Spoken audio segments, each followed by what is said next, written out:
Selamat datang di Sidix Tutorial.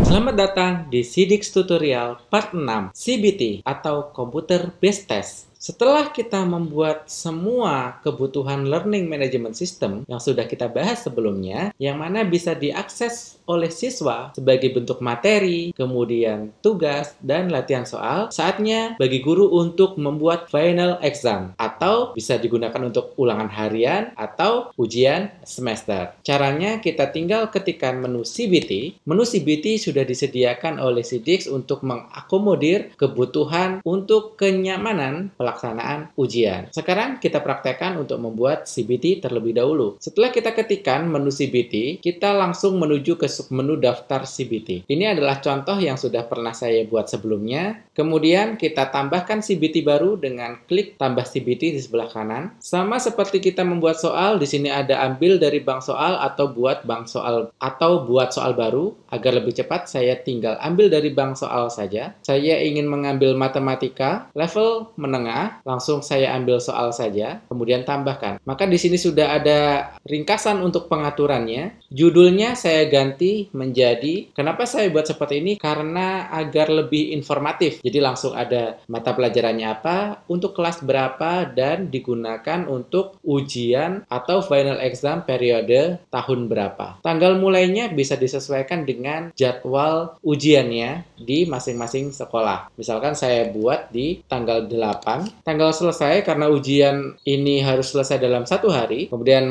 saya pilih matematika, tipe soalnya sesuai dari bank yang sudah dibuat tadi, karena kita ambil dari bank yaitu nilai otomatis tanpa essay. Nilai KKM-nya saya buat 80, acak soal, kemudian durasinya saya buat 60 menit. Token ini adalah untuk kode ya, kode siswa untuk mengakses soalnya. Jadi ini perlu kita generate dulu. Generate-nya sudah otomatis dari Sidix. Jadi kita tinggal klik yang generate, maka tokennya sudah otomatis muncul. Kemudian aktifkan sistem keamanan, iya. Auto full screen-nya iya, auto submit-nya iya. Instruksi adalah kita cek di butir soal nomor 1 apakah sudah sesuai. Kita anggap sudah. Kemudian butir soal yang kedua sudah sesuai juga. Kemudian kita simpan CBT. Maka kita sudah selesai membuat satu CBT atau satu paket soal untuk sumatif 2025-2026. Seperti ini ya, judulnya sudah ada, mata pelajarannya matematika. Lalu bagaimana operasionalnya selama proses CBT ini nanti berlangsung atau selama proses ujian ini berlangsung? Sekarang saya tampilkan di bagian siswa pada saat ingin mengerjakan. Jadi siswa harus mengakses melalui exam murid ini. Jika melalui website, maka yang diakses adalah sidix.com/login, kemudian memilih exam murid. Atau jika menggunakan aplikasi mobile, pastikan sudah mendownload melalui App Store, yaitu Sidix CBT. Sekarang kita praktekkan, kita buka melalui exam murid. Kita login dulu menggunakan login siswa. Kemudian masuk. Di sini ada 2 pilihan, latihan soal atau CBT. Karena kita sedang melakukan praktek CBT, kita pilih yang CBT atau Computer Based Test. Pada halaman ini, siswa akan disediakan 2 pilihan, yaitu CBT dan riwayat CBT. Riwayat CBT adalah menampilkan CBT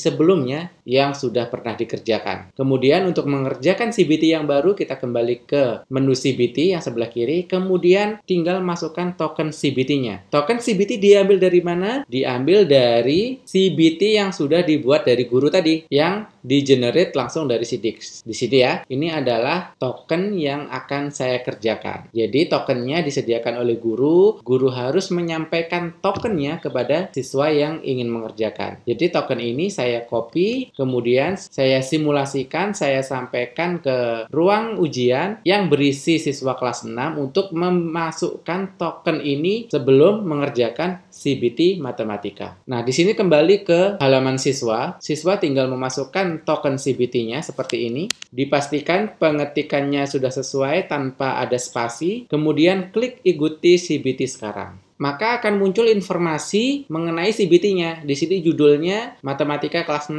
untuk sumatif 2025-2026. Mata pelajarannya lah matematika, tanggal mulai, tanggal selesai, jumlah butir soal, durasinya, KKM-nya, dan sistem keamanannya. Di sini aktif, auto submit, dan auto full screen. Serta ada instruksi pengerjaannya, yaitu kerjakan dengan jujur dan teliti. Sebelum mengerjakan, siswa akan ditampilkan informasi seperti ini untuk memastikan apakah CBT yang diakses oleh siswa tersebut sudah sesuai dengan apa yang seharusnya akan dikerjakan nanti. Jika sudah sesuai, maka tinggal klik ikuti CBT sekarang. Kalau misalkan informasi yang diterima ini berbeda atau misalkan salah kelas, kita tinggal kembali saja ke halaman sebelumnya. Seperti ini ya, jadi kita masuk lagi, kita masukkan tokennya, ikuti CBT sekarang. Jika sudah sesuai informasinya, sesuai dengan kelas dan mata pelajaran yang sudah dijadwalkan, maka klik ikuti CBT sekarang. Tampilannya akan seperti ini sesuai dengan sistem keamanan yang sudah diaktifkan tadi. Yang pertama, auto full screen. Nah, di sini siswa harus menjawab. Misalkan ini saya klik benar. Kemudian pada saat proses pengerjaan, tiba-tiba siswa kepencet dengan tidak sengaja atau dengan sengaja membuka aplikasi lain. Misalkan saya buat seperti ini, maka jika kembali ke halaman CBT, CBT-nya sudah langsung otomatis terclose dan nilai saya 0 karena tadi saya baru menjawab satu soal dan kemungkinan itu salah. Jika hal ini terjadi bagaimana? Maka siswa perlu melaporkan ke pengawas atau menuju ruang sekretariat di mana sudah standby admin atau guru yang bertugas untuk melakukan pengawasan proses CBT. Nah, sekarang kita kembali ke halaman guru atau admin sebagai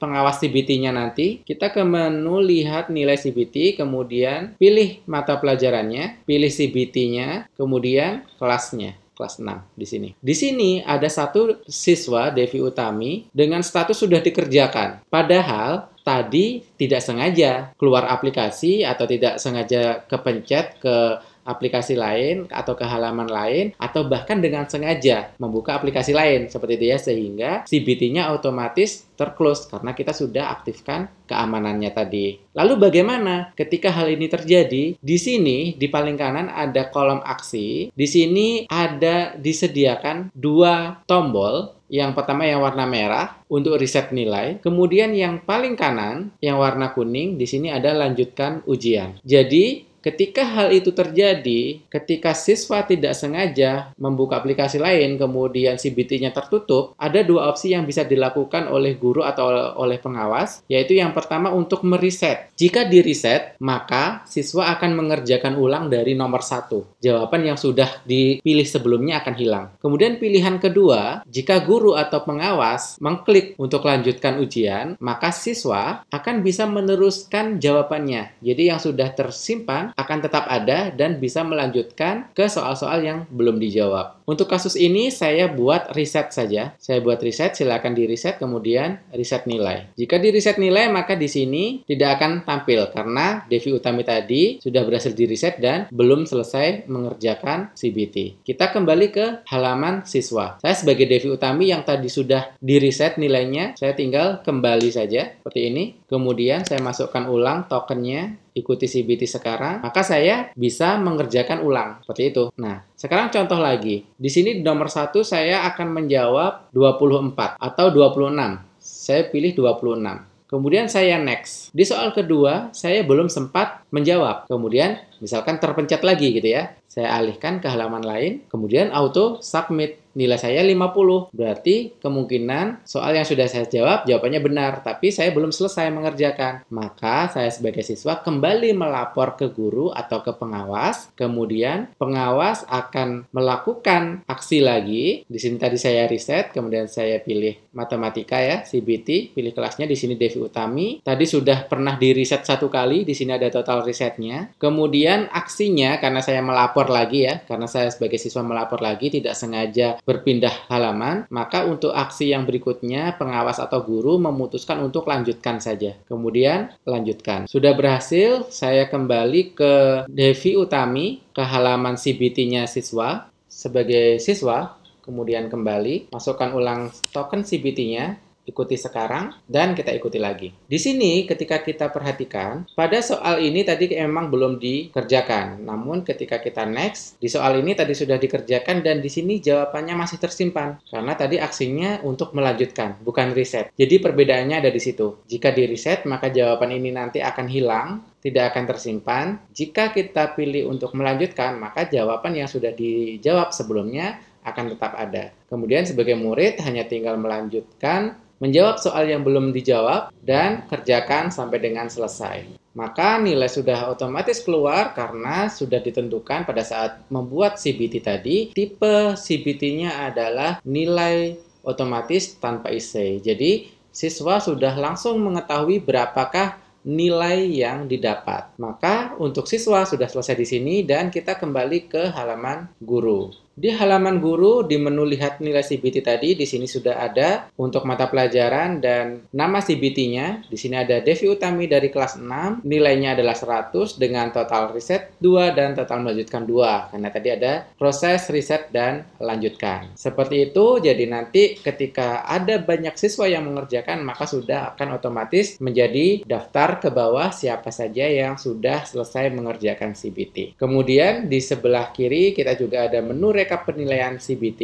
Di sini menginformasikan semua siswa untuk kelas mana dan mata pelajaran apa saja setiap CBT-nya yang sudah dikerjakan. Ini ada ledger nilainya, kemudian ada rangkuman nilai CBT. Kita pilih kelasnya, mata pelajaran, CBT-nya. Maka di sini ada rangkuman dari setiap siswa, nilainya berapa dan statusnya lulus di atas KKM atau tidak. Di sini akan ada grafik berdasarkan nilainya. Nilai 0 sampai 10 dan seterusnya sampai dengan 91 sampai 100. Sudah ada ringkasan untuk berapa siswa yang mendapat nilai beserta grafiknya. Kemudian yang terakhir di sini ada simpulan nilai CBT. Kita pilih kelasnya, mata pelajarannya, dan CBT-nya. Maka di sini sudah ada simpulan nilai benar, nilai terbesar, nilai terkecil, rata-rata, simpangan baku. Di sini ada jumlah peserta atau jumlah siswa yang mengikuti CBT, yang lulus berapa, yang tidak lulus berapa. Di atas rata-rata berapa orang dan yang di bawah rata-rata berapa orang. Nah, di sini nanti akan ada kunci jawaban dan KKM-nya, serta ada detail jawaban per siswa sebagai bentuk analisa. Simpulan ini nanti juga akan bisa diekspor dengan format Excel sebagai bahan analisa lebih lanjut oleh guru atau kepala sekolah. Sekian Sidix tutorial untuk CBT, semoga membantu. Sampai jumpa di Sidix tutorial berikutnya.